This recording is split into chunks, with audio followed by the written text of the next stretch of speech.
I welcome you all to this video session. So in this video session, I would like to discuss the question number 14 of Anna University question paper April 2019. As you know, this is a solution series.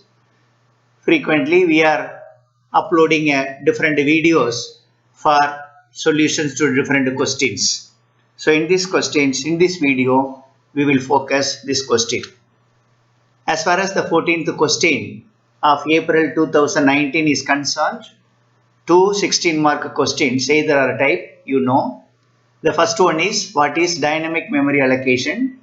Explain various C functions that are used for the same with example. So this is the question, first question. And the second one is what is self-referential structures? Explain with suitable examples. The two questions. First we will focus the first question, dynamic memory allocation. You know, dynamic memory allocation is a very important concept in programming languages. Not only that in C, in all programming languages. Reason because the memory wastage can be minimized. This is the main objective of dynamic memory allocation. Before talking about dynamic memory allocation, I would like to highlight how array is working. You know very well, array is a collection of items, data items that is stored at continuous memory locations. So one examples I have shown here. So let us consider this is a one array. The array is created with the length of 9. That means it started from 0 to 8. That the index is started from 0 to 8. Let us consider the name of the array is A. Then AF0, AF1, AF2 and like this till it's extending to AF8. So the total length is 9 because 0 to 8. And not only that, as we are seeing in this diagram, so AF0, okay, 40 is stored. Similarly, AF155 is stored and it is a continuous allocation, you know very well. Now, our objective is to understand and demonstrate dynamic memory allocation. Let us consider the same example. Here, okay, I initially, okay, that is array is created with a length of, okay, 9. Okay, AF9 I created. After that, assume that during execution of the program, if I wanted to enter only 4 data. For example, 40, 55, 63 and 17 alone I have data, so that I wanted to store all these values in this array. So initially I created, okay, that is array length with the 9, but only 4 data entering, and what about these unused memory location? This is the major issue. So this unused memory location is reserved after our declaration, but however I am not using, so that I wanted to free. If you are not freeing and these memory locations, these memory allocations will be wasted. So that is the major issue. This problem is addressed by dynamic memory allocation. And not only this problem, let us consider initially, okay, assigned the length is 9. If I wanted to store, okay, 12 data or 20 data or more than, okay, my declaration, now I didn't get the space for storing a data. That is a major issue. So that the dynamic memory allocation is the important concept where after declaration, for example, the length of the declaration is 10. After that, during execution, if user would like to give only 5 data, only 5 memory allocation will be reserved, okay, and the unused memory will be freed, so that the memory wastage will be reduced. And in another issue, so 10 declaration, length is 10, then after that I wanted to store more than 10 data, for example 15 data or 20 data, at the time the memory allocation wanted to extend so that the user, his or her entire data can be stored. So these two problems is addressed in dynamic memory allocation and the problem is solved here.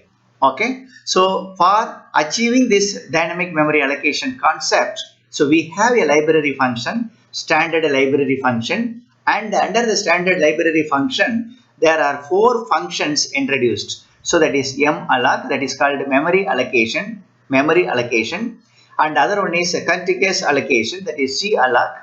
After that, if I wanted to free the unused memory, for that the free function, and the reallocation is one more function where initially I initialized 10 data. After that, if I wanted to extend to 15, so reallocation purpose, the memory wanted to reallocate again extra 5, so that totally 15 data I can store. For this purpose, reallocation is used. So the four methods are very important in these programming languages, which helps the system to minimize memory wastages so that the memory utilization can be increased. So this is the idea, and we will focus one by one. So as far as that memory allocation, malloc is concerned, I already told you, it is a dynamic allocation, and not only that, if you are using that is memory allocation to allocate the memory, so it is allocated as a single block. So this is the important concept we wanted to store in our heart.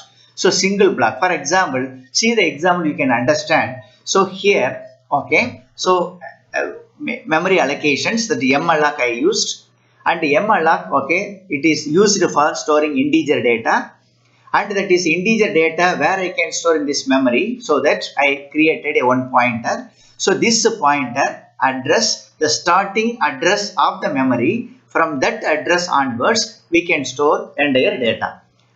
So this memory allocation is created for integer, and not only that, here, that is a 5 data I wanted to store, so that 5 integer, that means each integers, with very well 4 bytes, so that 5 into 4, that is 20 bytes I wanted to store. That's the reason why, after executing malloc, 20 bytes length memory allocation is created. See, this is the format, and from the format you understood how that is malloc is functioning. Understood? So as 5 data I wanted to store, 5 into 4, because 4 is the 4 byte for integer. If I created here as double, for example, the memory allocation is created for a double, then double length is very well 8 bytes, so that 8 into 5, 40, here the 40 bytes memory will be allocated. So this is the concept of the memory allocations. Here, one practical problem is that for storing entire all the data, a common memory is created, and in the common memory that all the data we wanted to store. This is the one small problem in this memory allocation. And the second one is called contiguous allocation, that is called calloc. The same concept like memory allocation. The difference is that here, instead of creating a common memory allocation for each data, a block is created. So that is the difference between, that is malloc and the calloc. See the example, the calloc, I am creating a memory allocation. After that, it is an integer type, so that 4 byte for each data, and 5 data I wanted to store. So 5 into 4, 20. So 20 bytes memory is allocated, and additionally for each data 4 bytes, because it is integer type, so that 4 bytes, 4 byte, 4 byte, 4 byte, like this created. That is a major block, and the block consists of sub blocks, for each sub block for individual data. So this is the advantages of calloc. And here also, for example, if the instead of integer, if I declared a double, then each block length will be 8, and 8 into 5, 40 bytes will be reserved. So this is the calloc concept. So next one is a free. So this is a very important function, reason because, so in the dynamic memory allocation, we are using malloc or the calloc. Both the memory allocation concepts will allocate the memory, then after that, it won't deallocate. After usage, the memory won't be freed. So that is a small issue. To address this problem, to deallocate the allocated memory locations, so we wanted to use a free.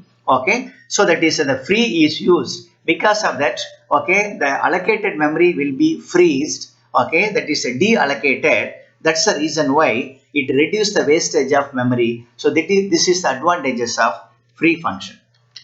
Okay, and one more function is realloc. Clear?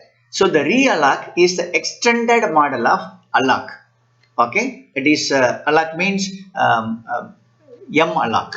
Clear? So here, what is the purpose? Initially, before executing my program, initially, okay, I wanted to store 5 integer datas. So that's the reason why, okay, I use what is called malloc, where, okay, 5 datas I wanted to store. That's the reason why 20 bytes of memory is reserved.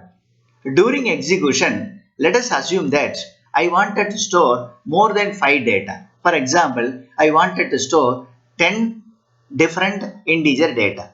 At the time, the allocated 20 bytes wanted to extend it, okay, to store extra data. That's the reason why for 10 data, so that 40 bytes wanted to reserve, or another 20 bytes, 20 bytes already allocated. Another 20 bytes wanted to extend.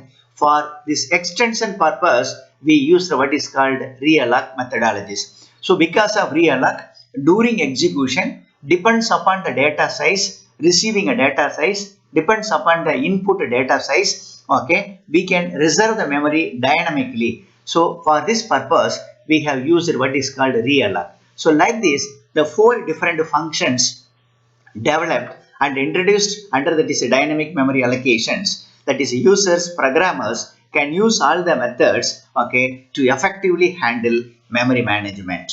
Okay, we would like to discuss with a small suitable example. This is the C programs.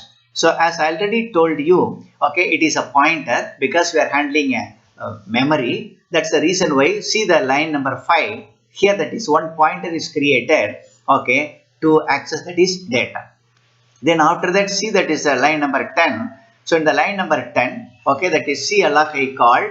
Okay, we do not know how many what is called data we are going to enter. That's the reason why I put n. Then that is size of integer. So size of integer means 4 bytes. 4 into n. For example, here n equal to 5. So that 4 into n. Okay, 4 into 5, so that 20. So 20 memory bytes will be allocated and the starting address is assigned to the pointer. Okay, you know very well. After that, one more important thing is, if, okay, this a pointer holds the starting address, means that the memory allocation is created. Let us consider that if a pointer is a null, what is the meaning? The memory is not allocated. So that this message should communicate to the user. That's the reason why I used this block. So if the block equals, okay, null, the meaning that the memory is not allocated. That means no starting address is assigned. If not equal to null, that means that, okay, that memory is created and the starting address is assigned to that is a pointer PTR, okay, so that we can store the data. If the condition becomes false, means that, okay, memory is allocated. If false, then that is a pointer will come down here.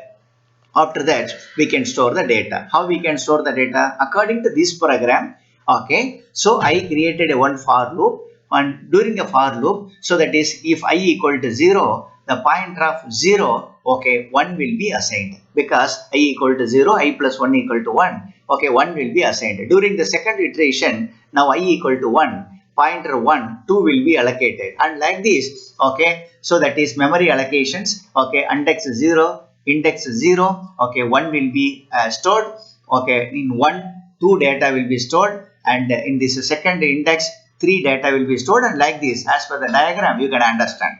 Okay, so now I stored, then after that I wanted to read, okay, for the reading purpose, okay, printf I used. So this is a small, okay, the example, okay, you understand the concept, how to handle memory allocations. Here I used what is called CLR. So CLR means, okay, what is a contiguous memory allocation. Okay. And the next example is that, okay, here I used what is called extended. So extended Okay, memory allocation, you know very well. Initially, see this diagram, you can understand. Initially, I created, okay, the memory allocation for storing 5 data, isn't it? So here you can understand, you can see here, okay. So see alloc, size of integer, okay, n. So n value is 5. So that 5 into 4, okay, that is a 20. So 20 bytes will be reserved. See here reserved, isn't it? Then after that, after completing the process, if assume that the user wanted to extend the data, that means now n equal to 10, means that from 5, okay, I am handling 5 more. So at the time, the memory allocation wanted to extend, that means from 6 to 10, I wanted to extend. For this purpose, okay, realloc we use it. Okay, so already I explained you the concept so that you can understand. So with the realloc, okay, this memory allocation is extended to another 20 bytes and the remaining data I can handle. So initially this and after that another 6 to 10. So this is a suitable example for CLOC. Then one more example, okay, it's over. And the next question is 14b question. What is self-referential structure? So this is a very important concept in this C programming. Reason because you know very well data structure.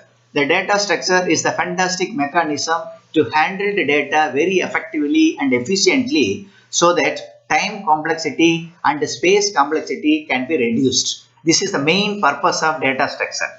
As far as we wanted to handle advanced data structure like linked list, trees, graph, heap and like this, different advanced data structures if you wanted to handle, then that wanted to effectively implement with the programming languages. For these effective implementations, we have used self-referential structure. So self-referential structure is like a nested structure.